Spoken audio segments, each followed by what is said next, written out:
I hope this video makes you uncomfortable. I look at this as a mirror. You get to look yourself in the mirror and ask hard and tough questions. What am I doing every single day with my life, creating obstacles, challenges, and distractions for myself?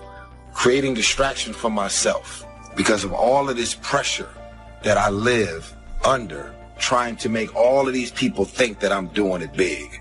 Pull yourself together and quit tripping because you in the process. God is processing. He ain't through with you.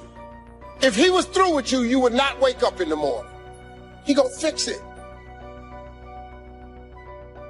The more weird you are is a reflection of how committed you are to focusing on your shit, molding and shaping your ideas and your craft so that when it's time for you to make your rounds, you're gonna fly. Stop running around here trying to live up to the hype, homie.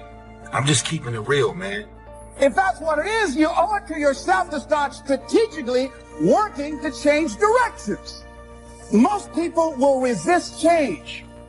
Most people will fight change as if change would be worse than what they're experiencing.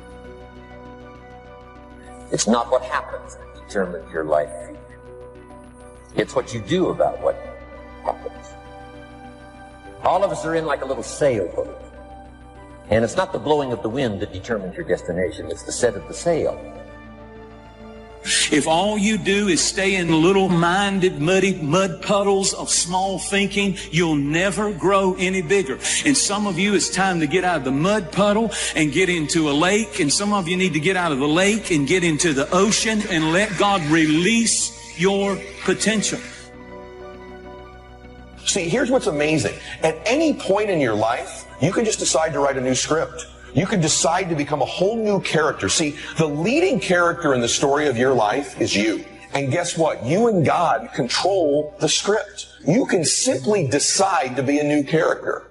I'm strong now. I'm beautiful now. I'm handsome now. I'm bold now. I'm funny now. I'm smart now.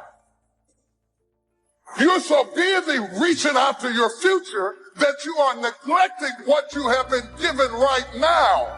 Oh God, you are so busy trying to progress that you are neglecting where you are. That's not how you progress. This word is hard on the narrow road. Does not mean that it's impossible, but it strictly means that it is beset with difficulties. You will be pressed on that road. And in order for you to say yes to some things, you got to say no to a lot of other things.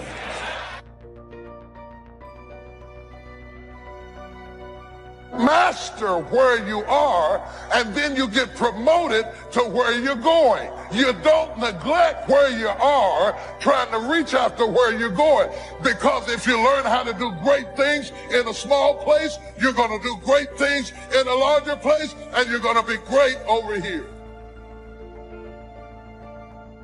Opportunity mixed with difficulty. Now, sometimes there seems to be more opportunity than difficulty, and then sometimes there seems to be more difficulty than opportunity, but the mix isn't going to change. After expansion comes recession. But after recession comes expansion. Not to think so, see, is naive. And once you've got just a little of this stuff settled, then you know exactly what to do. You know exactly what to anticipate, so you can be ready. You can never shine trying to sit on someone else's sun. You can never figure out who you are if you're consumed in everything that everybody else is and what they're doing and the moves that they're making. There is a saying that you have to fake it until you make it. Most of y'all have been faking it for so long, you're never gonna make it.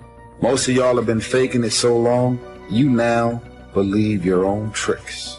Most of y'all have been living a lie for so long that you believe your own lies because you're trying to chase someone else's life. There's something in you, in your heart of hearts, that said, I'm not going to let anybody pull my strings. That said, I'm going to control my own personal economy. That said, I've got a dream I want to achieve. That said, I am the captain of my ship. That said, I'm going to control my destiny. And whatever it takes, I'm willing to do the work. In the morning, devour something.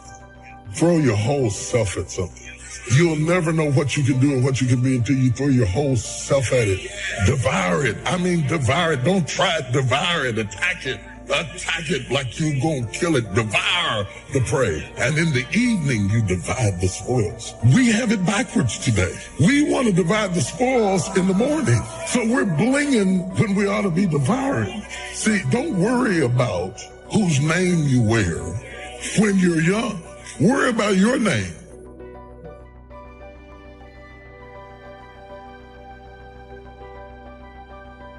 What is the vision for your life? What are the ideas and the dreams for your life? What are you supposed to be doing? Who are you? What are your gifts and talents? What is your ultimate destiny and your goals? God will never give you something somebody else is supposed to have.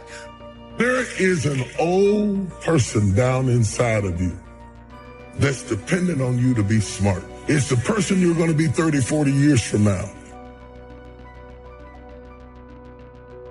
Do not disappoint that person by being foolish through the strongest years of your life. And then when your back is out and your knees are swollen and you can't move around, now you're out there going to get your grind on now? When I'm in a storm, I'm trying to gain control. But God's message to all of us whenever we feel like we are in a storm is not to keep control, but to keep courage. You keep courage and God will take control. He's going to get you through this storm. You just got to keep courage. If you get too tightly zoomed into this one scene or this one moment or this one struggle or this one issue, you're going to miss the bigger picture. God knows where to put you. He knows what He put in you. And He knows what He wants to do through you.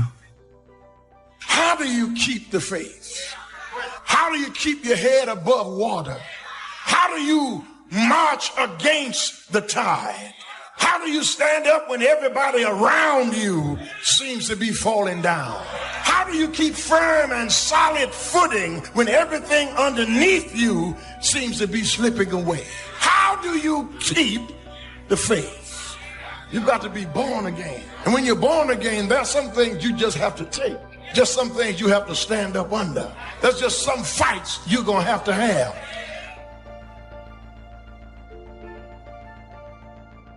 If your friends judge you for being real, they're not true friends. A true friend will accept you for who you are, faults, weaknesses, shortcomings, and all.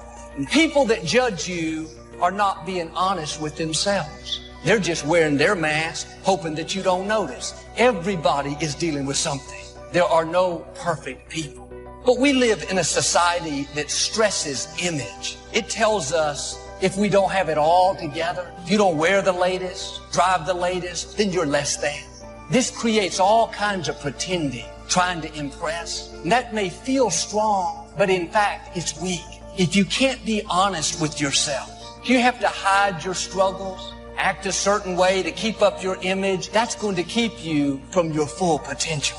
God is not looking for the ideal you, the pretend you, the future you. He's looking for the real you. Only quality people. As you think about your goals and dreams, this is not for everybody.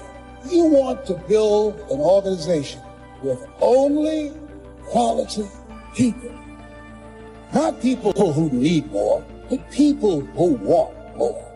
You want to surround yourself with people that are hungry. People that are hungry are willing to do the things today others won't do in order to have the things tomorrow others won't have. If you do what is easy, always looking for a way to give yourself a pass, to let yourself off the hook, to do what everybody else is doing, a job, the journey of the broke. If you do what is easy, your life will be hard. But there's something in you that says, you know, I can't do this. I can't do this anymore. It's not what you are that holds you back. It's what you think that you are not. That's what holds you back. You cannot always control circumstances, but you can always control your own thoughts. Nothing changes until your mind changes. Information does not bring transformation. Conversion does. You can't be distracted by things that are keeping you from your purpose. You don't have time to waste worried about what people think about you. Your time is too valuable to respond to every critic. Those are distractions. Everyone is not going to like you. Quit trying to convince someone to understand you that's determined to misunderstand you. You can't get to second base and keep one foot on first. You've got to let go to grow. I don't care how many people love you and encourage you, or the ones that try to tear you down or destroy you. When God has a dream for you, it is your dream. Your dream. You know, when death finds me, I wanted to find me climbing a new mountain and not sliding down no more. That's powerful stuff. And that's the attitude you've got to have. So my question to you is, what else is in you? What else is calling you? What else do you feel you can bring into this world, you can produce? Or are you satisfied where you are? What you focus on, what you concentrate on, once your eyes are fixed on that, it begins to energize you and you begin to see the possibility of making it happen. What's your target? What's your goal? Whatever it is, focus. Trust me, the energy will come. I don't have time to play petty games to try to convince you that I'm okay. Life is too short to try to have peace with people that don't want to have peace with you. Some of your relatives, you love them, but you have to love them from a distance. Don't frustrate yourself trying to make things happen that they don't want to happen. And so when you look at yourself, look at your goals, there's a reason we are taught, judge not according to appearances. Don't judge yourself based upon your past. Your past has nothing to do with you right now. It's in the past. Let it stay there. Don't bring it up front. In other words, there were behaviors and thoughts you've had in the past that were needed to produce the results you currently have. But you need to stop what's no longer needed. Maybe you're continuing a thought or a worry that at one time was needed, but no longer is. It could be something to protect yourself from fear, to protect yourself from harm, or to serve you in getting through a certain circumstance. As you begin to look at yourself and look at where you want to go with your life, it's very important for you to ask yourself a question as you look at various areas of your life. Is what you are doing, is it giving you what you want? If it's not giving you what you want, it's going to take courage to decide to do something differently. It takes courage to enjoy yourself. God didn't bring you in this world to be average. God didn't bring you in this world to wake up and die one day and just be another person that lived and died and didn't do anything significant in this world. You have the right and the power within yourself to choose the direction you want to go. But in the process of making that choice, understand that God is sovereign, and when everything is said and done, he will have his way. You're still alive, so therefore God is not done with you. You're still here. God has a plan for your life. Everything you're going through is preparing you for what you ask God for. You just got to quit tripping while you're in the process, because the process is necessary. You may not see it now, but when he gets you on the other side of it, you're going to see exactly why it went that way, and you're going to be okay with it. Pull yourself together and quit tripping, because you're in the process. God is processing you. He ain't through with you. If he was through with you, you would not wake up in the morning. He gonna fix it. You don't have to lose your faith. just because God didn't say yes to what you requested him to do. You don't have to have a nervous breakdown, a pity party, throw in the towel just because you didn't get the job, didn't get the house, didn't get the healing, didn't get what you wanted from the Lord. Do you realize the percentage chance of you being born when you were born to do what you do, and you're going to walk around in self-doubt trying to figure out if God chose you? You ought to know God chose you. You ought to believe God chose you, and you ought to go through your life with your head held high no matter what is in your bank account, because I'm chosen. We don't need faith to direct us when everything falls into place. We need faith to sustain us when all hell is breaking loose. I don't need you to tell me how to act when I get healed. I need to teach me how to survive when I don't get healed. I don't need you to tell me how to shout when I got a new job, a new house, a new car. I got enough sense to be happy when things go right, but teach me how to be happy when all hell is breaking loose. Things are getting bad instead of better. Teach me how to stand when it's raining down on my face, and tell me how to keep trusting God when he says no. When you ask God for something, quit tripping. He got it from him. Well, Lord, if I could just stay with him a little bit longer. Maybe you don't need him. Maybe he the reason you ain't got nothing now. Well, I don't want to leave him because I've been with him 8 years. Well, hold up. Whoa. You want 8 more years of this? The only reason I'm telling you this, because this is how I made it. I just do me. I'm just being me. I stay uniquely who I am. Because you are okay just the way you are. Because God made you uniquely who you are. He wanted you to be just like you are. God won't bless who you pretend to be. He looks beyond the mask, beyond the superficial. Being vulnerable is not a weakness, it's a strength. But when we pretend, try to impress people, live for our image, that puts pressure on us. We have to perform. Make sure they think I'm good, I'm strong, I'm talented. Take off the mask. You can be real. What they think of you doesn't really matter. They don't control your destiny. If you do one thing well, you can still dabble in other things as hobbies in your free time. But if you're trying too many things and not very successful in any of them, you won't enjoy yourself, you won't know any real accomplishment. It is this attitude that invariably brings success. You know, one of the things that human beings underestimate dramatically is their capacity to get great at something if they're totally immersed in it. Because you are way more powerful than you know you are if you went crazy, psycho, obsessed, laser focused on anything, even something you're totally ill-prepared for. This life here, this is not me. This is not working for me.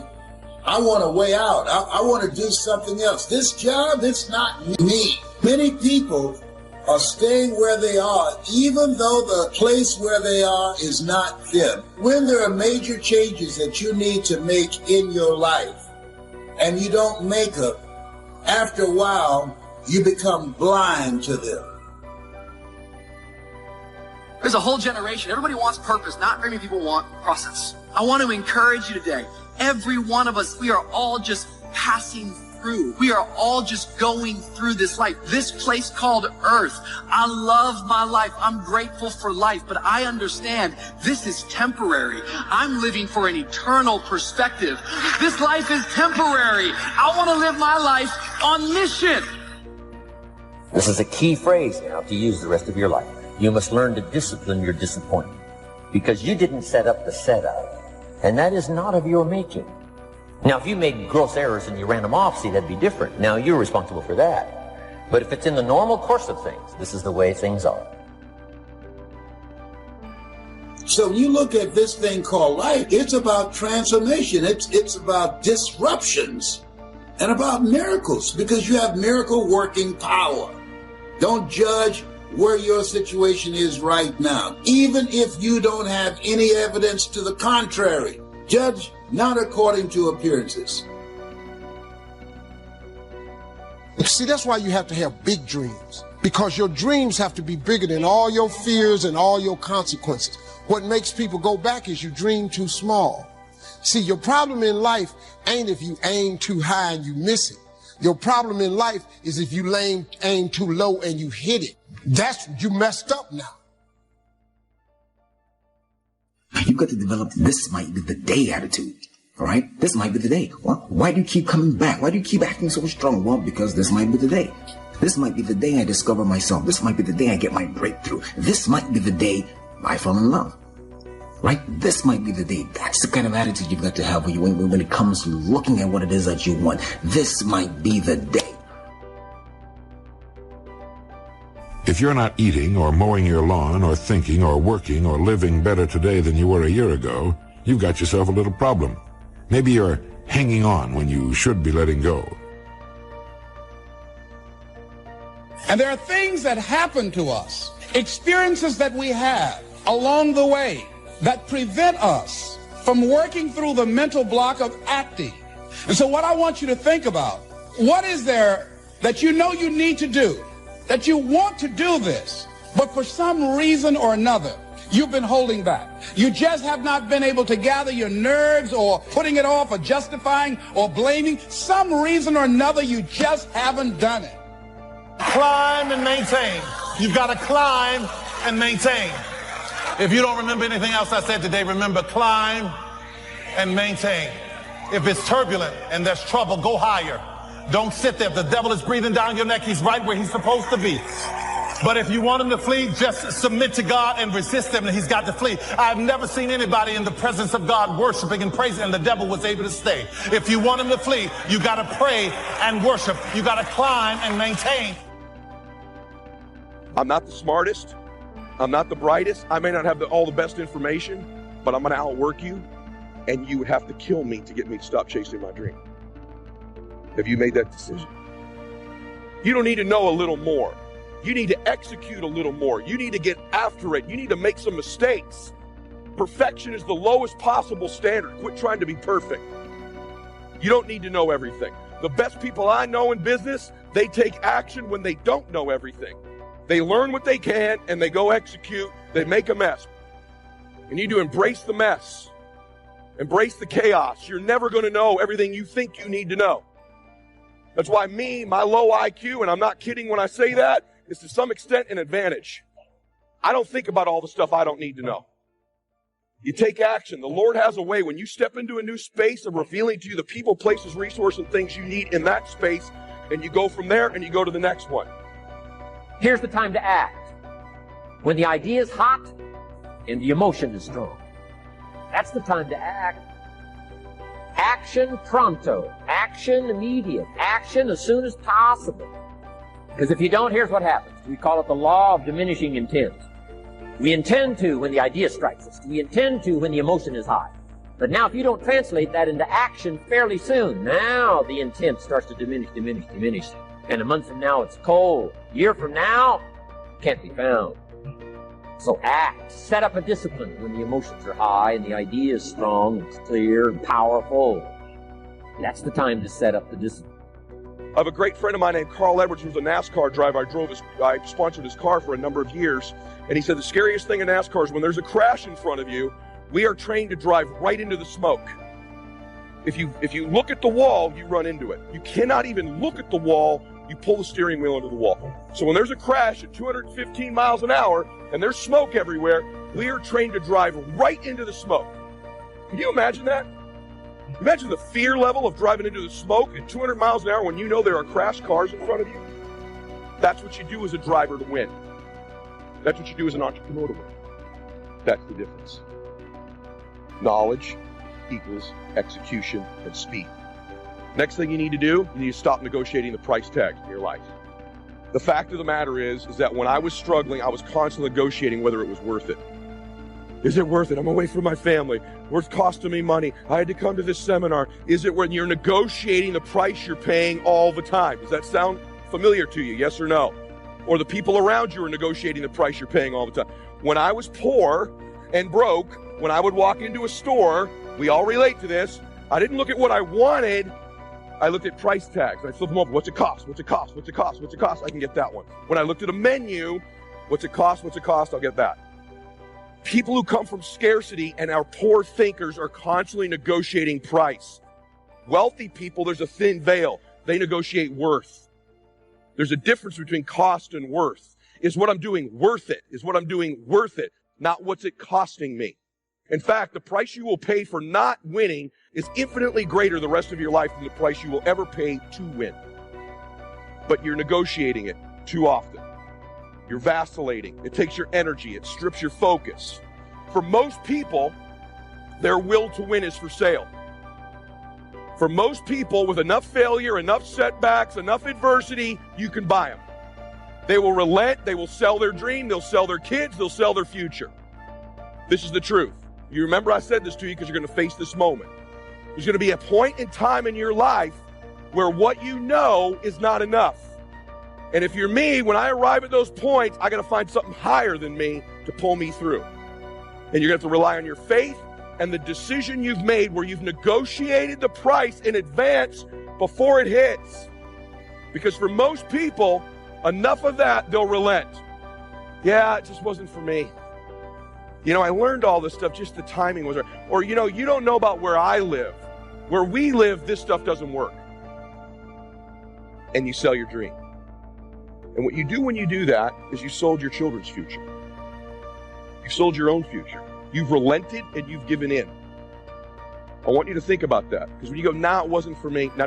That's the easy way out. Nah, I decided I'm not going to pay that big a price for my grandkids' future. I've decided I don't want to really retire my parents. I've decided I don't really want to be somebody. I've decided all this stuff I say about who I want to be and what I want and all that other stuff, I kind of want it, contingent on it's not too hard. And that's what most entrepreneurs do. In fact, in a year, of the 500 people here, there will be several hundred of you who have already sold your family down the river. And I say that to you so that you can begin to negotiate the price in advance. I love you. I want you to win. I want to see you prosper.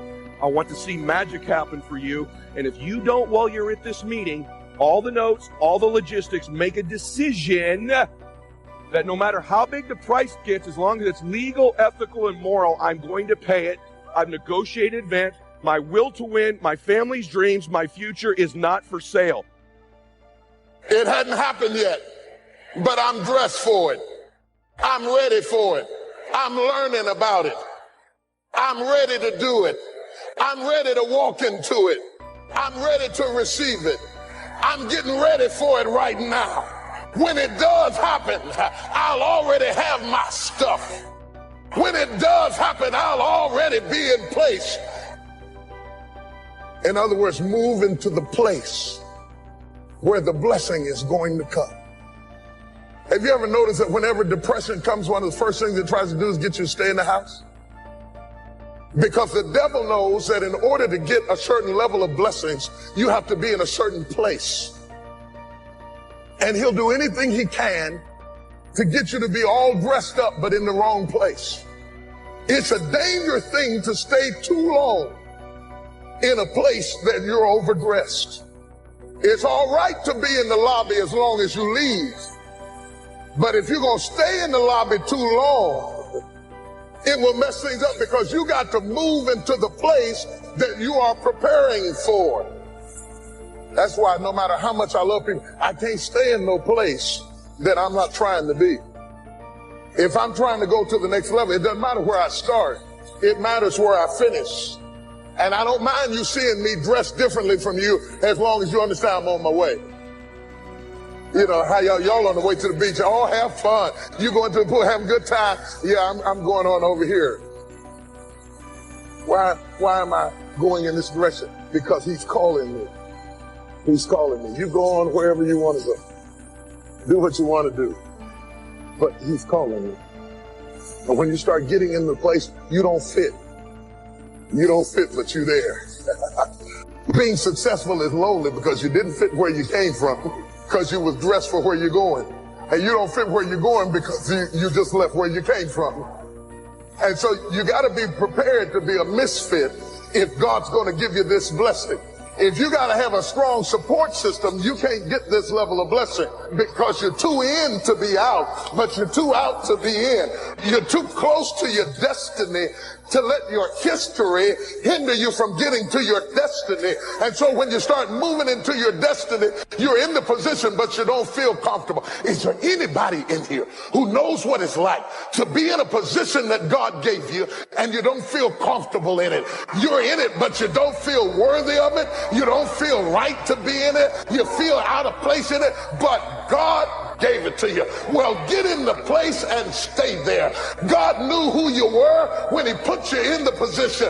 Stop feeling sorry for yourself and stop feeling unworthy and get yourself ready for what God, didn't he tell you he would do a new thing in you? Didn't he tell you he would make you the head and not the tail?